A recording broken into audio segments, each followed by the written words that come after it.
Hi, I'm going to go ahead and get started. This is our August 13th, supposed to be on the 12th chat session. And we're going to try to go over a couple of parts of the translations tonight. I'll do 2 tonight, and then I'll go ahead and have another chat session Thursday and just record it. Don't worry, you don't have to make an extra effort to be there. And at that chat session, I'll cover rotations and dilations. That way you don't sit through 4 topics in one night. Before I do, I just wanted to, in case some of you missed the original welcome session, I wanted to remind you that my contact information should be on the emails, and my contact information is on the home page. Email is the preferred way because it's easier. We don't wind up playing phone tag. If you do call me and I don't answer, go ahead and leave a message because you know how many spam calls everyone gets. And if you leave a message, I'll be sure and call you back. And our chat sessions are always at Mondays. Unfortunately, our school had a required event last night, so I had to be there till about 8. If you lose your schedule, you lose your assignment, or you haven't printed it out, you can just go to the home page, and over on the right side in course information, you can click on 18-week or 16, whatever your session is, and that'll give you another copy of it. And remember, assignments are due Wednesdays, so your first assignments are due tomorrow at midnight. You will get credit if you turn in late assignments. If you turn them in Thursday or Friday, you can still get 80% of the credit. But after Friday at midnight, we cannot issue any credit.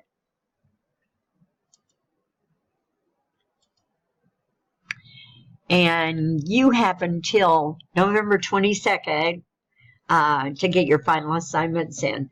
Remember, you can always work ahead in this class. All the way actually up to the final, as long as you're understanding the material. But you just can't do the final exam. Also, if your school has a break or your family has a vacation or a trip plan that doesn't coincide with Gab's break, then you need to make sure to work ahead and get your work done so that you don't wind up losing credit for late work. And don't forget, make a backup plan because we know, some of this bad fall weather is coming possibly. So just have a backup plan for what to do if you lose power or if your technology goes out. Most of our things can be done on phones. It's a lot easier if you have a backup computer. A lot of people have some really wonderful questions for me, and I would really, if you want immediate answers, if you go to your student success site, which can be accessed through your course, you can get answers to just about everything and procedures for just about everything. So don't forget that that's always an option. And don't forget, when you email me through your Gabs work. And I'm glad to see you guys here. If you weren't here for the welcome, I was just going through a few important details. Remember to check your email daily just in case something changes. And check your grades. And some people were asking me how to see what they missed. So now that you've completed a quiz or a test, I'm going to try to show that again. Maybe I can show it from here. Let me click on it from there. Now that you've completed a quiz or a test and it has been graded, how should we check the really feedback? Tiny. Go ahead to completed quiz or test. Yeah, I'll show it to you later. I've got it big. And that's pretty much the main thing I just wanted to review with you. The home page. Hopefully, since you're here at this, you already know how to access the home page and navigate your way around. So I don't think it's necessary to go through that again. You made it this far. You must be doing a pretty good job. The main thing I want you to learn to do is look at your quiz and test feedback. So let's check that. Now that you've completed a quiz or a test and it has been graded, how should we check the feedback? Go ahead to the completed quiz or test, select the drop-down arrow next to it. Select Submissions. When you select Submissions, you'll be able to see your attempt, the feedback icon, as well as your score. Select your attempt 1. When you select your attempt, you can see your overall feedback located up here at the top, and then you can also see your individual question feedback for those questions that you missed. So question 1 we missed, we can see the feedback for it, and our answer would be true. So do this for each and every question. Okay. And you can access that anytime, guys. I just wanted you to make sure that you are aware that once I grade a quiz, you can go back into that quiz and you can see everything. Let me check something.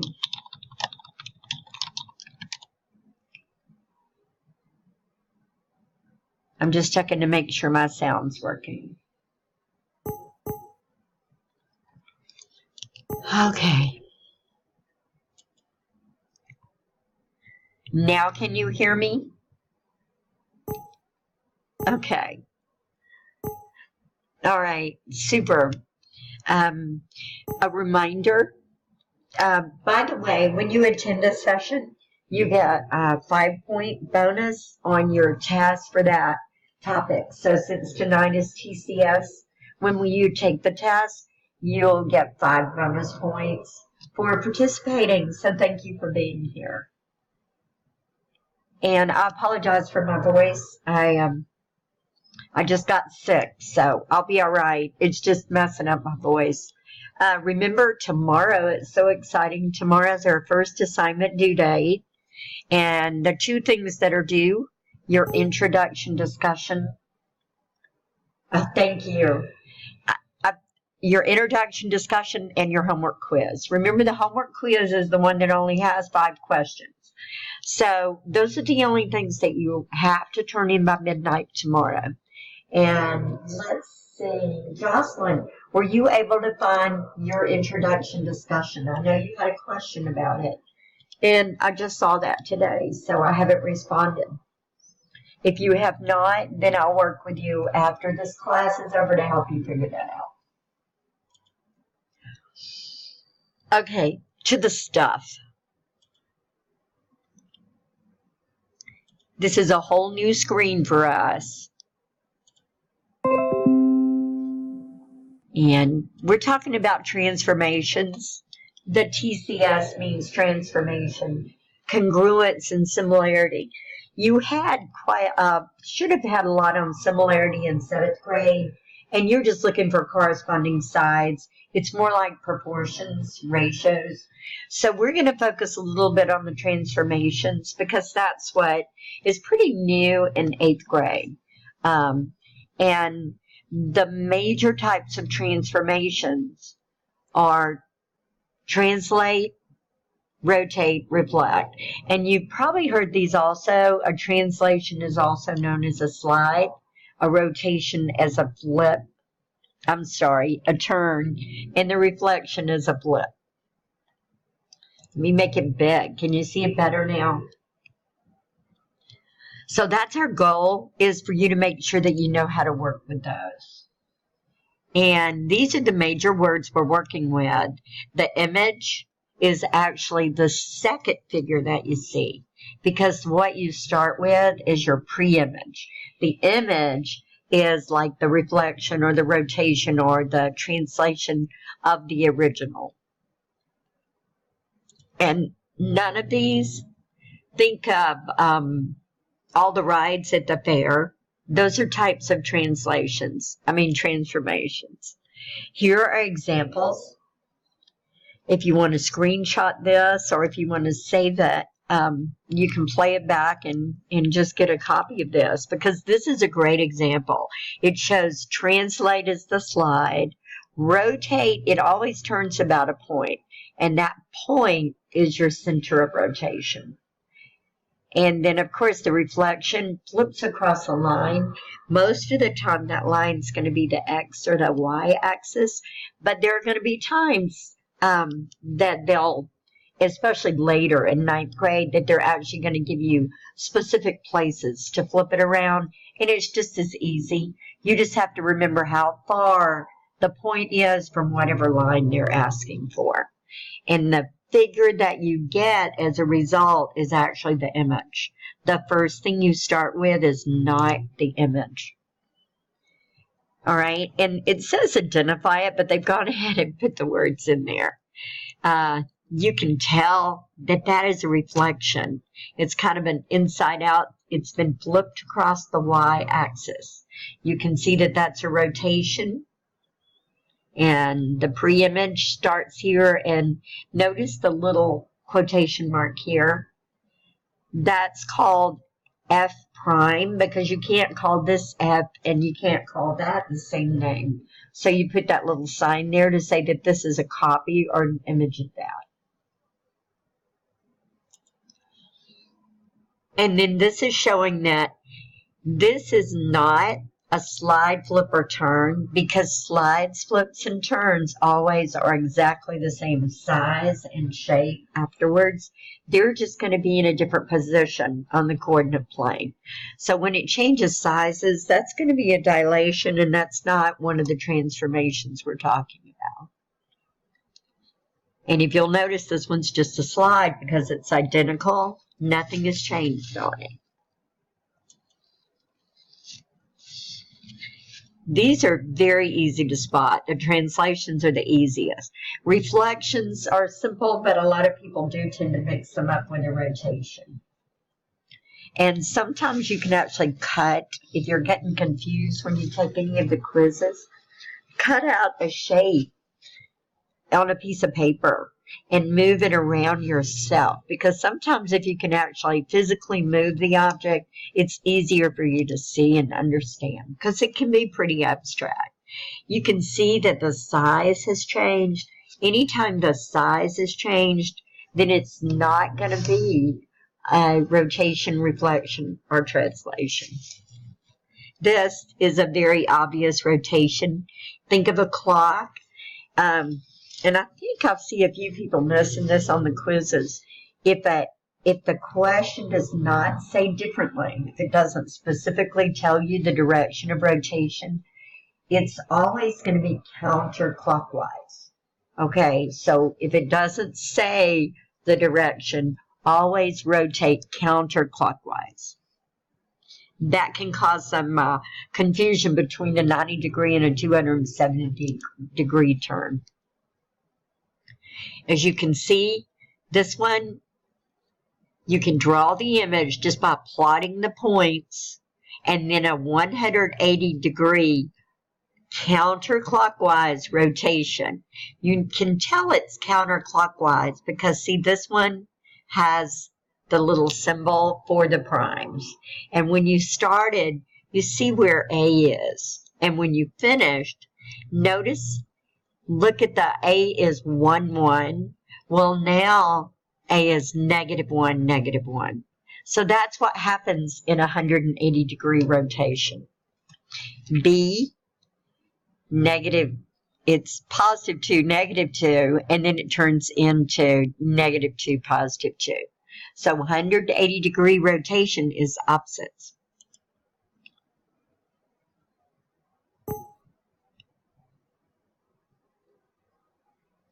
180 degree rotations are not reflections. Look at this. See, if this had reflected, it would be in exactly the same place. If it flipped over Y, the Y coordinates would be exactly the same and the X would change. So a 360 degree rotation can be a reflection because it puts it right back where it started. But you can see how right here everything has turned into the opposite. And the next page shows you there's a reflection. and see, you can see the big difference. Only one of the coordinates changes in a reflection. If it's cross Y, then the X changes to the opposite. And if it flips over or rotates over X, then the Y coordinates change. So a rotation, they both change. Maybe that'll be helpful. Here's another rotation. And it's about, there's the point, 0, 0. And as you can see, X is at 1, 2. And then here, X is at -1, -2. So all you've got to do is remember to plot the points, the opposite points, and then you can draw your triangle or whatever the shape is. And then once again, there's the reflection, and it's reflecting across Y, which means that Y stays the same, but the X value switches to the opposite. I hope that makes sense, and I'm sorry if I'm not explaining it well. All right, now we're just talking about a rectangle. It started down here because you can see the little symbols up there. And the, I'm saying flip. Translation is a slide. So all you do is take the coordinates and add 2 if it's translating up. So just move K up 2 points, move H up 2 points, and you can see how H is exactly in the same spot where K was. If it tells you to go to the left 2, then every single point will be, you'll subtract 2 from each point, from the X points. So that translations are the easiest. And don't think I was going to go any further. There's just a different shape showing a 90-degree rotation.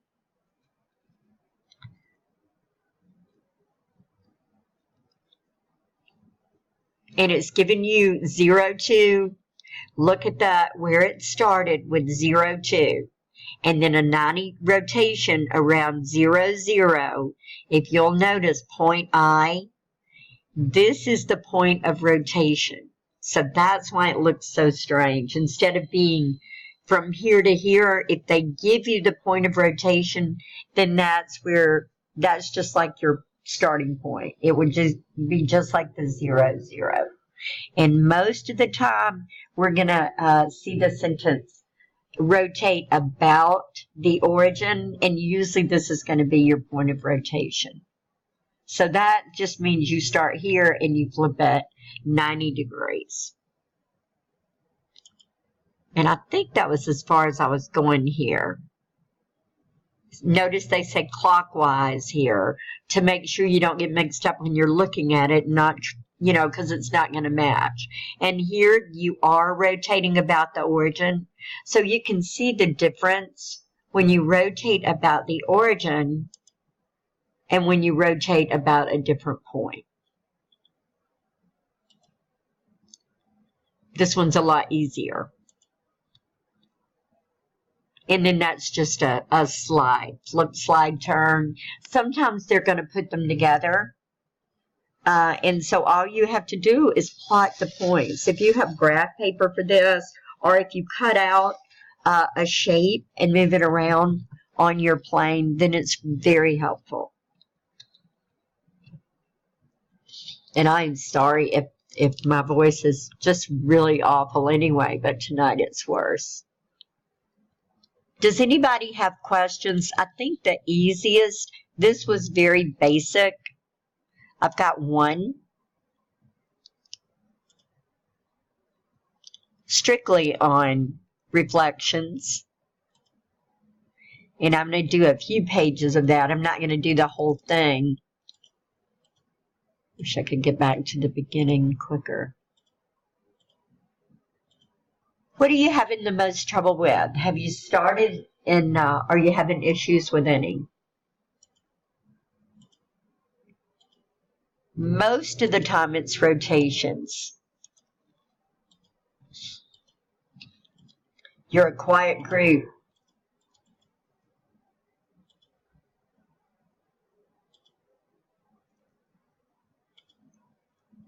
I'm not going all the way to the beginning because we've already talked about it.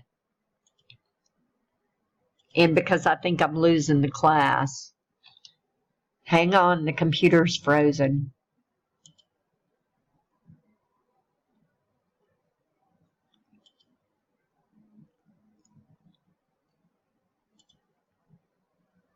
Okay. Well, we'll start here. I don't want you to wait on me. I wanted to start at step 1, but this is you're reflecting when X is 2. Remember I said you won't always reflect across the Y or the X. Well, all you do, if it says X is 2, you just draw a vertical line when X is 2. And then you count how many spaces your closest point is. So I'm going to pick this starting point, and I'm going to count 1, 2, 3, 4, 5. Well, then I'm going to count from this line 1, 2, 3, 4, 5, and I'm going to put B, because remember X becomes the opposite and Y stays the same.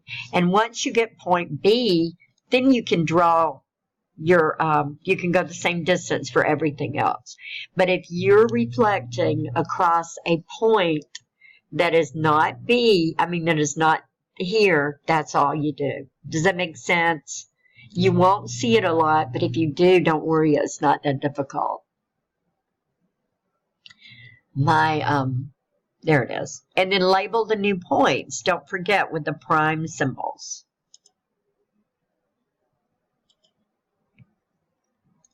And then you're done.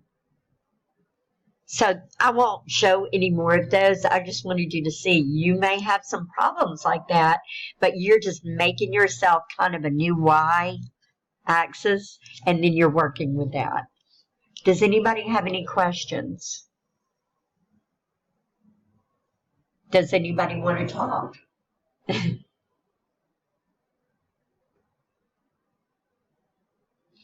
Okay. Can you still hear me? All right.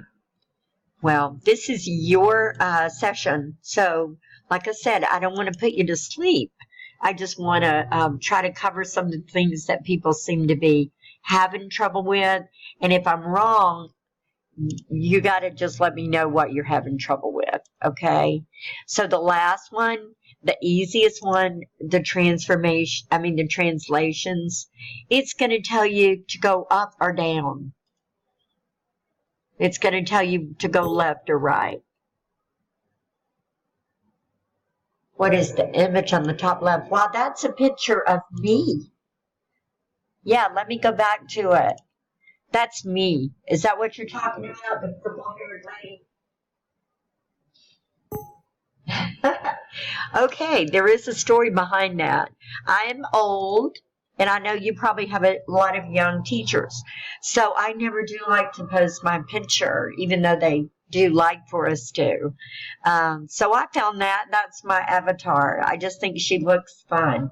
So she's just there to represent me, so I don't have to put my face on the camera.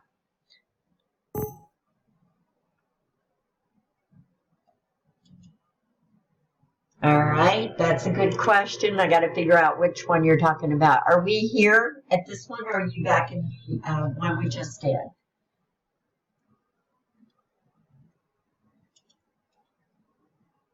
Why doesn't the opposite B stay at the same positive number? All right, that's a good question, but I don't want to leave any confusion. When you reflect, this one, if you reflect across this line, okay, remember, we're pretending that the red line is our 0. So we're not reflecting straight across here. We're pretending we're starting here. And it is reflecting over the Y. So that's why the X is the only thing that changes. If we are going to reflect A, B, C, D over X, then it's going to be down here, and then the y value changes to the opposite, but x stays the same. It depends on which way you're going. Since we are flipping across our new y-axis, then that means we're going from way out here to way over here. So they're exactly the opposite from the red line. They're not going to be the opposite from the y. Is that what your question was? See, if we start with the red line, B and B are in the same place, the same distance. So that was a good question. And it can get confusing. And the best thing you can do with these kind of questions is to draw them, or to, if you have a picture of it, then copy it on paper so you can actually manipulate the information. It's really hard to do just looking at. And like I said, these are easy enough to where you may not even have any questions on translations, because it's simply adding and subtracting either to X or Y, because all you're doing is sliding it.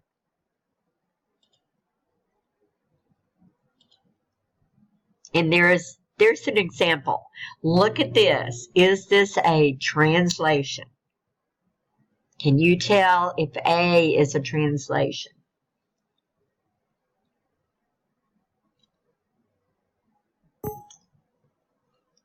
Good. No, it's not, because a translation is going to be just like this. Very good. It is a reflection. You guys know this. You're going to do a great job on this when you do the test. It is not. It's flipped, which is a reflection. And here you can see it slide because all its pieces are still in the same direction. What about A? Do you think that looks like a translation?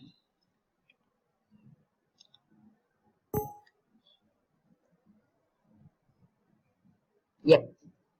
What about B? What kind of movement is that? That's interesting. It is not a translation because look at it, it's kind of skewed. It's weird. I don't even think it's the same shape, but I don't think they meant that. And we're not worried about vectors.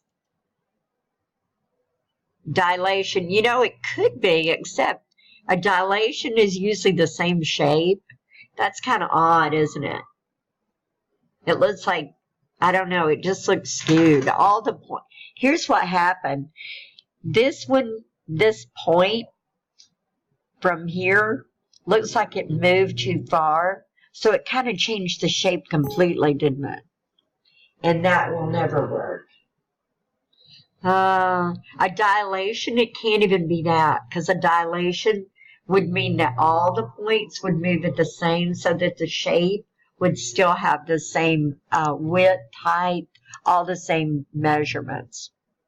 And then you don't have to worry about vectors. So that's coming for you next year. Okay. Now it's your turn. Do you need anything from me? Do you need me to send you more information?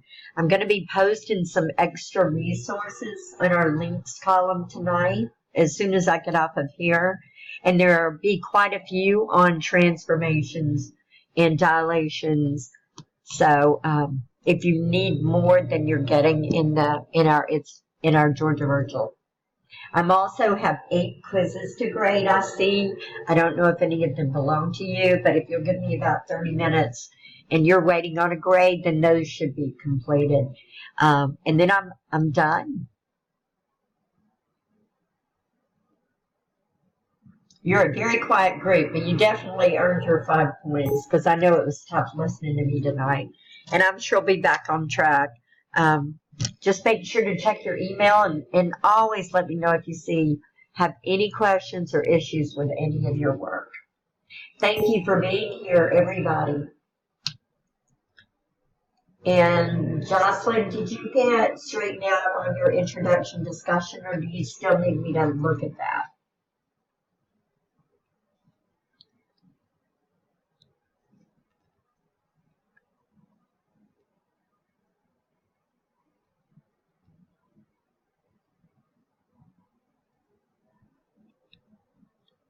And everybody else, you can just go enjoy your evening. Thanks again for being here.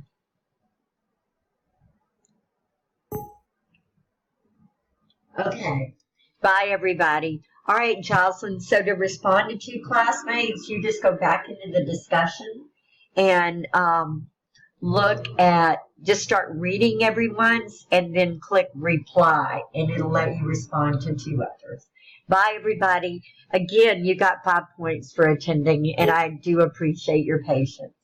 Have a good night. And Jocelyn, let me know if that doesn't work for you. I'll be online for a little while. Thanks for attending, everybody. I'll post the recording